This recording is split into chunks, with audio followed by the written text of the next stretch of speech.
Graças e paz, irmãos. Hoje eu estarei encerrando a série de pregações no Sermão do Monte, ou no Sermão da Montanha. E convido a amada igreja a abrir as suas Bíblias no Evangelho de Mateus, no capítulo 7, o versículo de 24 ao 27. Tem como título os dois fundamentos.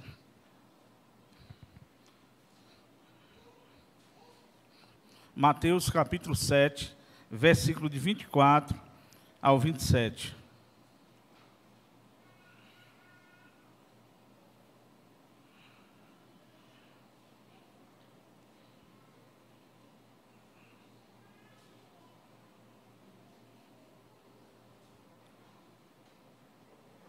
Leiamos. Todo aquele, pois, que ouve estas minhas palavras e as pratica, será comparado a um homem prudente que edificou a sua casa sobre a rocha. Caiu a chuva, transbordaram os rios, sopraram os ventos e deram com ímpeto contra aquela casa que não caiu, porque fora edificada sobre a rocha.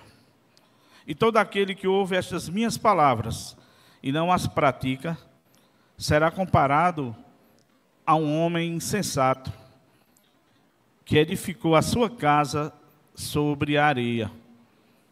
E caiu a chuva, transbordaram os rios, sopraram os ventos e deram com ímpeto contra aquela casa. E ela desabou, sendo grande a sua ruína. Vamos orar mais uma vez, irmãos. Senhor nosso Deus, que o Senhor possa nos usar, Senhor, como teu servo, como mensageiro da tua palavra aqui nessa noite, Senhor Deus.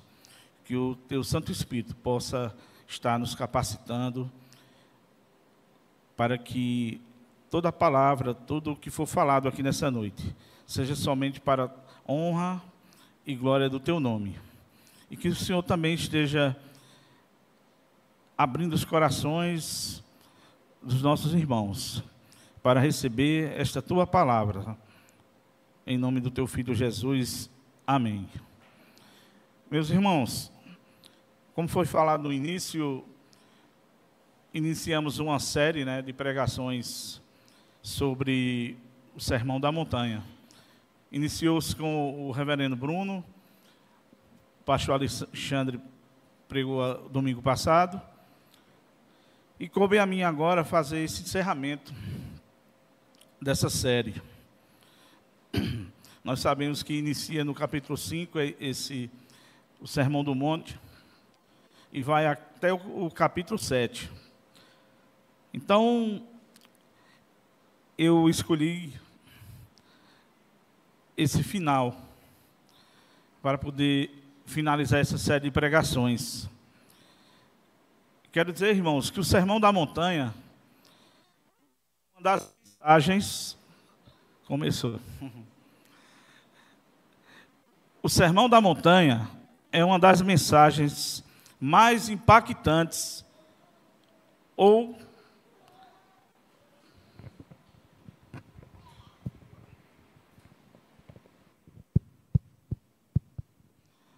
recapitulando, O Sermão da Montanha é uma das mensagens mais importantes proferidas por Jesus, para não se dizer que é a mais importante, vamos se dizer assim. Ela é um convite à transformação do coração e da mente dos discípulos de Jesus. Ele apresenta os princípios do reino de Deus, que contrastam com os valores e as práticas do mundo. O sermão aborda temas como a felicidade, a justiça, o amor, a oração, o perdão, a confiança em Deus e também o julgamento. Cada um desses temas é desenvolvido por meio de parábolas, ilustrações e exortações, que desafiam os ouvintes a viverem de acordo com a vontade de Deus. O sermão não é apenas um código de ética, mas uma proposta de vida que reflete o caráter e a missão de Jesus. Ele inicia o Sermão da Montanha com as bem-aventuranças, proclamando as características abençoadas daqueles que vivem de acordo com o reino de Deus, como nos foi falado pelo reverendo Alexandre domingo passado. Ao descrever também os seguidores como sal da terra e luz do mundo, Jesus destaca o papel transformador dos cristãos na sociedade, como também nos ensinou o reverendo Bruno no início da série. Esse é um desafio, meus irmãos, que Jesus nos propõe no seu sermão. Ele nos exorta a sermos luz e sal em todos os aspectos da vida social, na família, na escola, no trabalho, na política, na cultura, entre outros. Ele nos mostra que nossas atitudes, decisões, ações, são os meios pelos quais podemos testemunhar, não apenas com palavras. Ele nos mostra que o impacto que temos não depende de nossa posição, mas de nosso caráter, lealdade e obediência. Ele nos inspira a nos tornarmos instrumentos transformadores que honram a Deus e abençoam os outros. O Sermão da Montanha, meus irmãos, revela o alto padrão de santidade que Deus requer do seu povo. Jesus nos desafia a sermos perfeitos, como nosso Pai Celeste é perfeito. Mateus 5:48 diz: sedes perfeitos como o Pai é perfeito. Isso significa que devemos refletir o caráter de Deus em todas as áreas da nossa vida, desde as nossas atitudes até as nossas ações.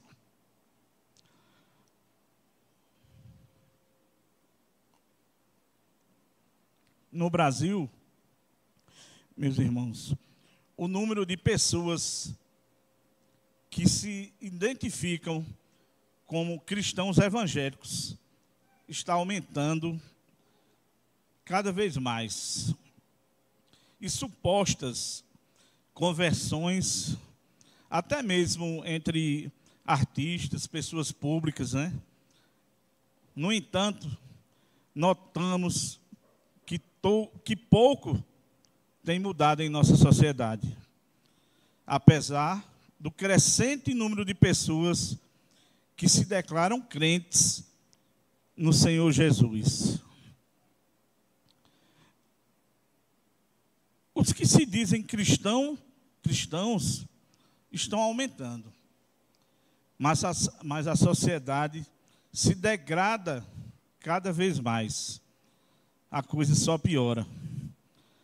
Meus irmãos, nós estamos vivendo um momento de inversão de valores na sociedade. Nós vivemos numa sociedade onde a criminalidade parece estar fora de controle. Vivemos numa sociedade onde a fidelidade parece ser uma virtude pré-histórica. A infidelidade conjugal está chegando a níveis intoleráveis. A corrupção aumentando a cada dia em todos os setores. E falando sobre essa inversão de valores, eu fico imaginando, agora, recentemente, fiquei chocado com a abertura dos Jogos Olímpicos agora na França. Eles retrataram lá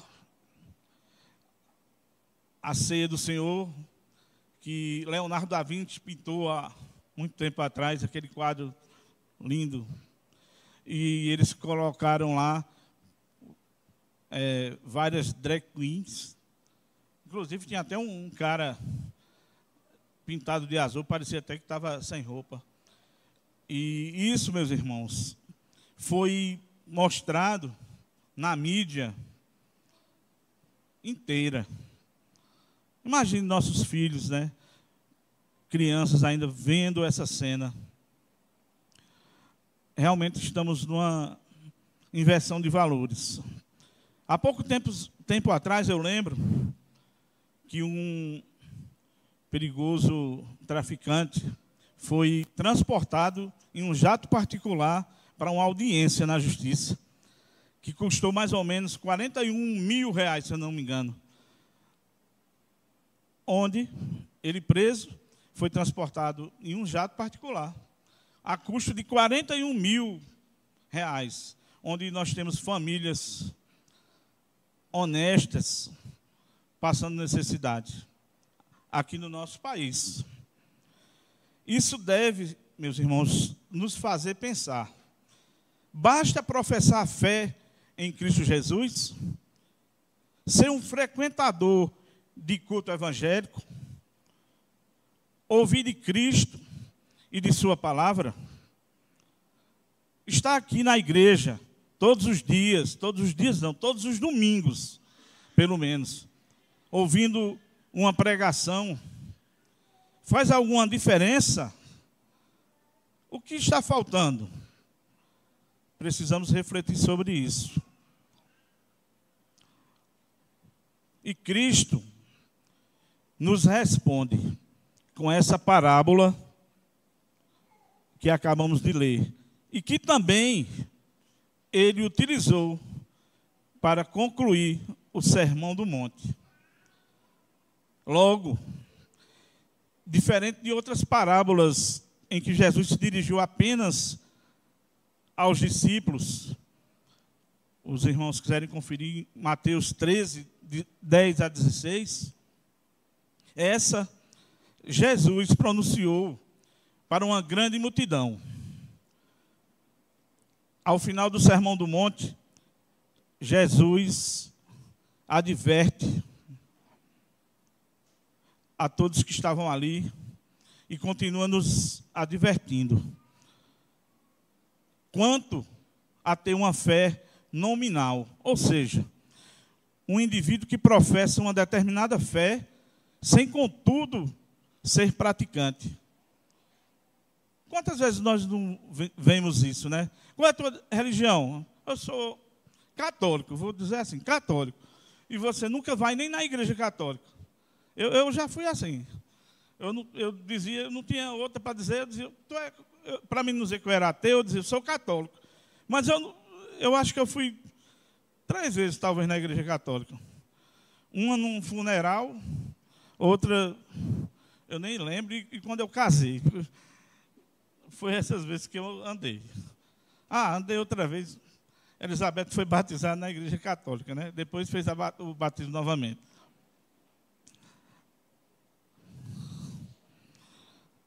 Então, meus irmãos, para Jesus, não basta apenas professar fé nele, ouvir suas palavras. É preciso, acima de tudo, que seus ouvintes sejam praticantes de sua palavra. Que nós sejamos praticantes de sua palavra, para que tenhamos sucesso na vida cristã. O cristão genuíno tem sua vida edificada sobre a prática da palavra de Deus. O cristão nominal, porém, ignora isso e, consequentemente, arruinará a sua vida. A mensagem principal da parábola que nós lemos, ela é bastante óbvia. O construtor prudente é o que constrói a casa sobre uma base sólida. O próprio Jesus, na introdução da palavra, explica que o significado figurativo do alicerce podemos ver no versículo 24, estas minhas palavras. Podemos entender que essa expressão, estas minhas palavras, não se refere apenas ao Sermão do Monte, mas de maneira ampla. Elas se aplicam a toda a palavra de Deus, contida nas Escrituras. Desse modo,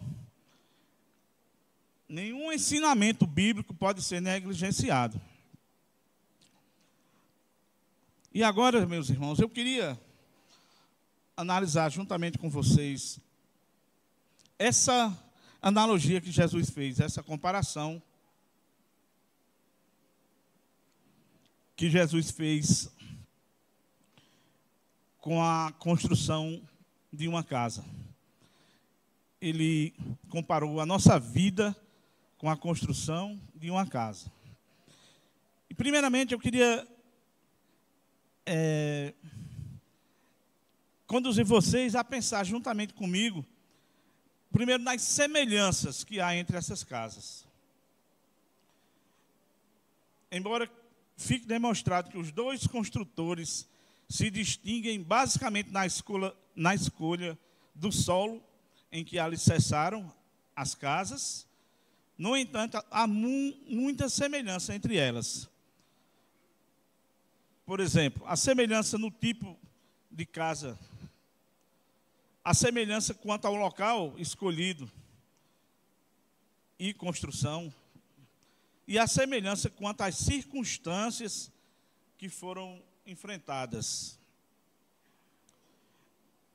Nós sabemos que na época de Jesus, as casas eram bastante frágeis, devido ao tipo de material utilizado.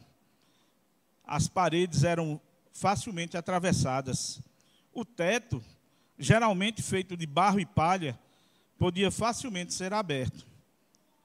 A exemplo dos 4 amigos do paralítico que abriram um buraco no teto da casa, onde Jesus estava, para que o seu amigo tivesse a chance de ser curado.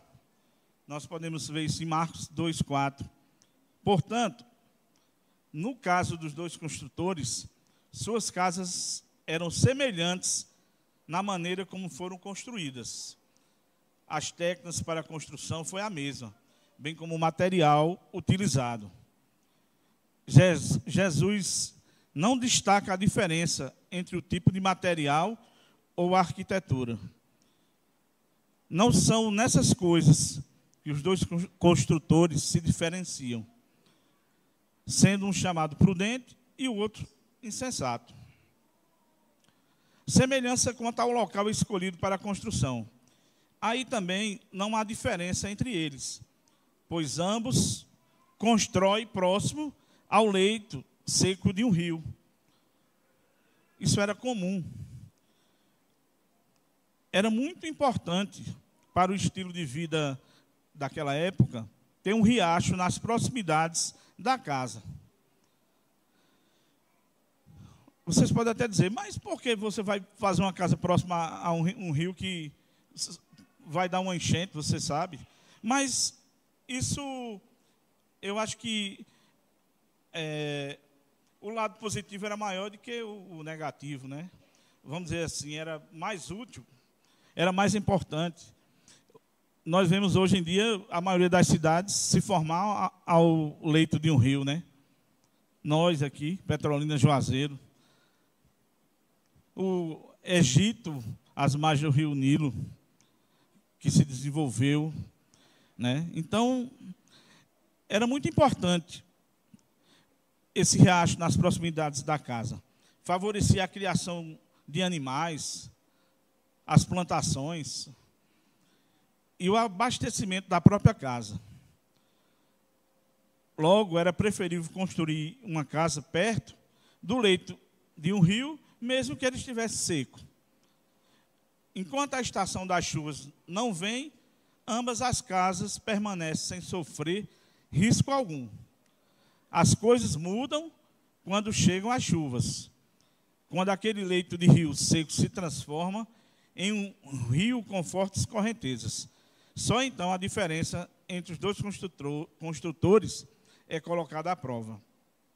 A semelhança também quanto às circunstâncias enfrentadas. Ambas as construções estão sujeitas ou estarão sujeitas às mesmas circunstâncias climáticas.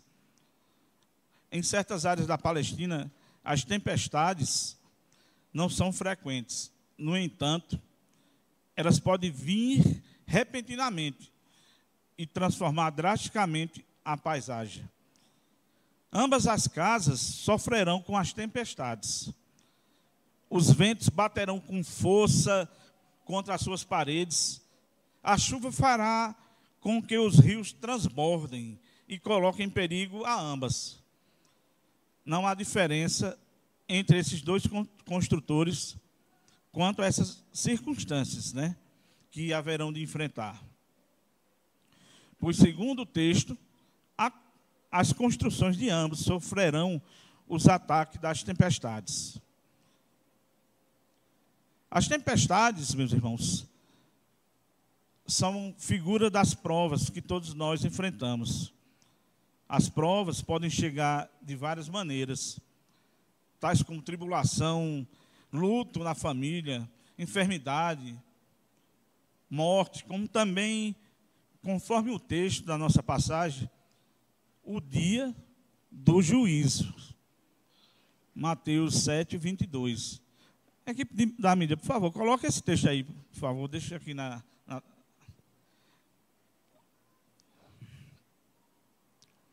Nós iremos também passar por isso. O dia do juízo. É diante das provações, meus irmãos, que o valor da nossa fé é testado e aprovado.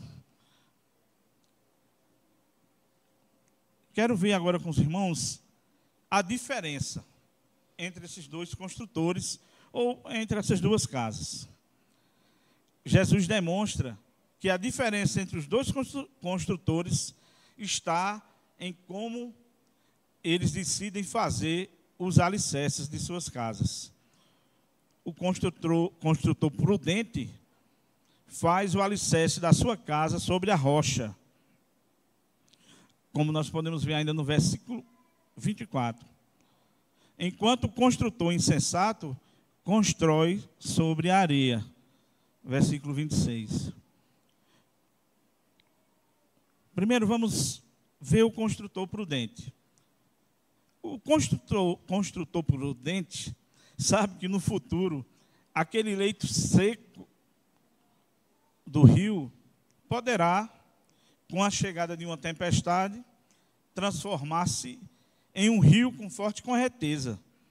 Por isso ele é prudente, fazendo o alicerce de sua casa no local que ofereça segurança, conforme podemos ver também isso no registro em Lucas. Essa passagem também está lá em Lucas 6, 46 e 49. Diz assim, o construtor prudente abriu profunda vala e lançou o alicerce sobre a rocha. Como resultado de sua prudência, em vindo a forte tempestade, a sua casa permanece em pé. Alicerçar a casa sobre a rocha significa, conforme de Jesus, ouvir e praticar a sua palavra. Será que temos tido cuidado de estarmos firmados nessa rocha? O construtor insensato. O construtor insensato é diferente do prudente, pois ele não pensa no futuro. Embora construa sua casa como o outro, provavelmente utilizando-se dos mesmos materiais e construindo sua casa perto do curso de um rio seco. ele não toma providências para que sua casa permaneça segura, livre de desmoronamento. Ao contrário, o insensato constrói sua casa sobre areia. Ele não tem o cuidado de cavar até encontrar um solo rochoso para edificá-la. Enquanto o dia permanece calmo e o tempo estável, sua casa permanece segura. Mas vindo repentinamente as tempestades, transforma-se o curso seco do rio em forte correnteza, batendo os ventos e a chuva, bem como as águas contra sua casa. Ela vem a ruir, pois foi edificada sobre a areia. Esse construtor é comparado àquele que ouve a palavra de Cristo e não as põe em prática. O insensato não se preocupa, ele faz de qualquer jeito. E acredita que na hora da tempestade vai conseguir resolver. E nós, brasileiros, sempre pensamos em dar um jeitinho. Muitas vezes nós não queremos ter trabalho. Eu vou dar um jeitinho, eu resolvo isso. Tem um termo que é usado para isso, é gambiarra. Eu vou fazer uma gambiarra aqui na energia. O cara faz, daqui a pouco o fio cai por cima dele, ele morre de um choque. Às vezes nós confiamos que ainda temos tempo para resolver algo e esquecemos que só Deus sabe do tempo que nos resta. A hora, meus irmãos, de ser prudente e fazer a vontade do Senhor é agora. É agora, não é amanhã. Não adianta deixar para amanhã, meus irmãos. Temos que pensar isso, refletir sobre isso. E as diferenças dessas duas casas aparecem nas tempestades, como nós já falamos. Enquanto a chuva não cai, o vento não sopra forte e a correnteza não vem de encontro às casas, ambas parecem idênticas. Enquanto o sol está brilhando, o trabalho do construtor insensato parece ser tão bom quanto o trabalho do construtor prudente. Eu até digo que aquela casa do construtor insensato pode ser até mais bonita, porque ele não perdeu tempo cavando o alicerce, tendo trabalho lá com o alicerce, ele foi logo construindo, às vezes a dele é até mais bonita. Dentro das próprias igrejas, podemos ver esse padrão acontecendo. Às vezes, as semelhanças superficiais impressionam, mas um dia os céus se escurecem, as tempestades acontecem, as chuvas transbordam os rios e as duas casas são postas à prova. Nesse momento, as semelhanças desmoronam junto com a insensatez do construtor que não fez sua casa edificada sobre a rocha. As palavras que procedem da boca de Cristo, ou seja, as Escrituras em sua totalidade, quando praticadas, constituem-se um firme alicerce sobre o qual podemos edificar a nossa vida. O sucesso na vida cristã depende disso. É claro que, com isso, Jesus não está dizendo que o sucesso na vida cristã dependa de nosso esforço. Definitivamente não. O sucesso depende de praticarmos sua palavra. A capacidade para o sucesso na vida cristã tem seu fundamento no próprio Jesus. Ele é a rocha, e a sua palavra também é rocha para a nossa vida. 1 Pedro 2, 4, 6. Coloquem aí, meus irmãos.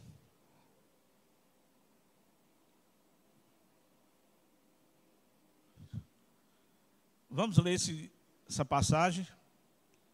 Chegando-vos para ele, a pedra que vive, rejeitada sim pelos homens, mas para com Deus, eleita e preciosa.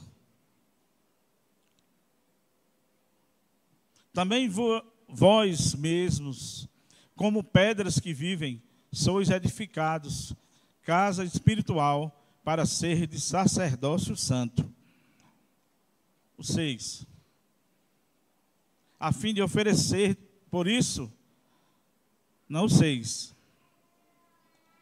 Por isso está na Escritura: eis que ponho em Sião uma pedra angular, eleita e preciosa, e que nela crê, e quem nela crê não será de modo algum envergonhado.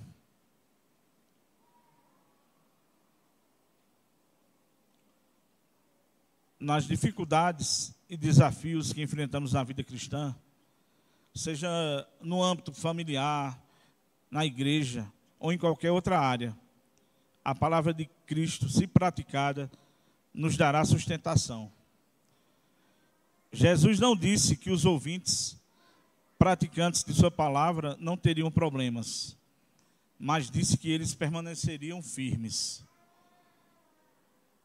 Também quero lembrar aos irmãos que até mesmo aqueles que professam sua fé verdadeira em Cristo sofrem as consequências de abandonar a prática da palavra de Deus. Em algum momento, na verdade, todas as vezes que fazemos isso, colhemos consequências dramáticas. A Bíblia tem vários exemplos de servos que em algum momento não praticaram a palavra de Deus e sofreram consequências. Exemplo de Jacó, de Davi. Homens de Deus praticavam também a sua palavra, mas em algum momento fraquejaram e sofreram as consequências. Mas não é por isso que nós devemos ficar ali naquele atoleiro, né? Nós temos que sair, seguir em frente, nos arrependermos e tocarmos em frente, voltando a obedecer à palavra do Senhor. Os cristãos nominais colherão na última hora, na última prova, a do juízo final, a maior e definitiva ruína. Jesus dirá aos cristãos nominais naquele dia: nunca vos conheci. Apartai-vos de mim, os que praticais a iniquidade. Mateus 7, 22 e 23. Os irmãos podem conferir aí que é acima do texto que nós lemos. Assim como uma tempestade pode vir repentinamente e pegar desprevenido um construtor insensato, assim virá o dia do juízo, meus irmãos. Como ocorreu no dilúvio de Jesus, assim será na sua vinda. Antes do dilúvio, as pessoas viviam normalmente sem ter sua rotina alterada. Ou seja, comiam, bebiam e se casavam. Elas não estavam preparadas quando o dilúvio chegou e destruiu a todos. Também nós encontramos isso em Mateus 24, 36 e 39. E nós estamos sendo cuidadosos quando aos sinais de tempestade que se aproximam? Por isso, ficai também vós apercebidos, porque a hora em que não cuidais, o Filho do Homem virá. Mateus 24, 44. E, meus irmãos, eu já estou caminhando para a conclusão. Também podemos ver o que diz no Salmo 1.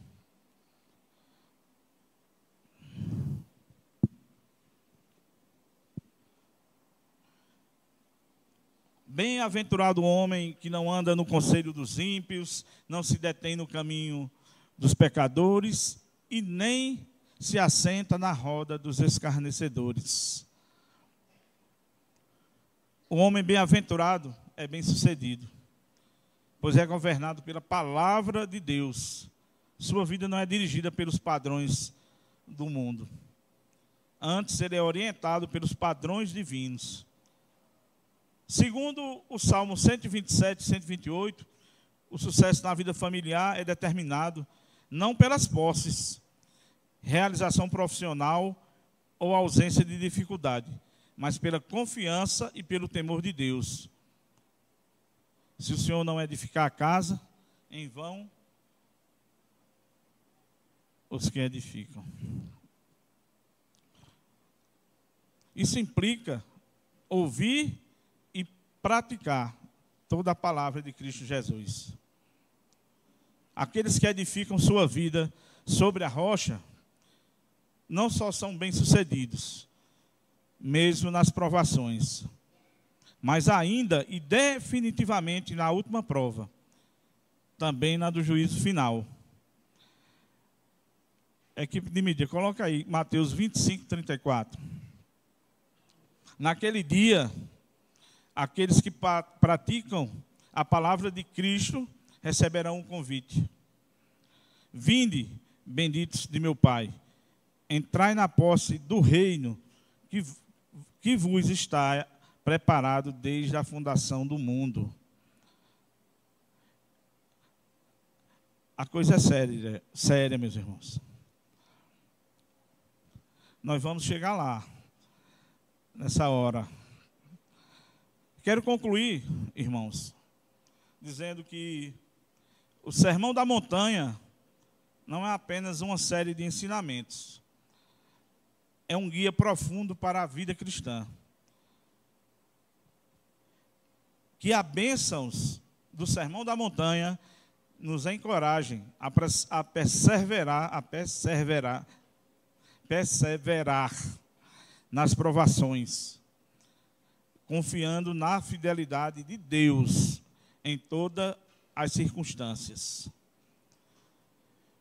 O Sermão da Montanha não é apenas um guia pessoal, é uma missão coletiva. À medida que compartilhamos o seu ensinamento, somos luz, sal e fermento na sociedade. Pelo menos devemos ser. Que o poder do Sermão da Montanha nos inspire e capacite a proclamar as boas novas do reino de Deus, convidando as pessoas a se arrependerem e a crerem em Jesus Cristo. Amém?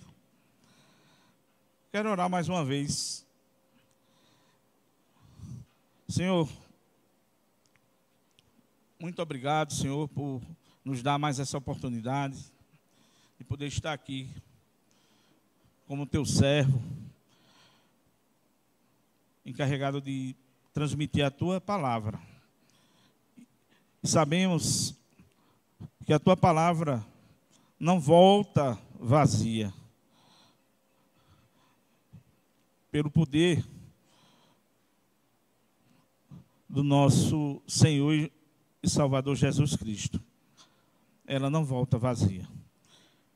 Por isso nós temos a certeza que estamos cumprindo o nosso dever.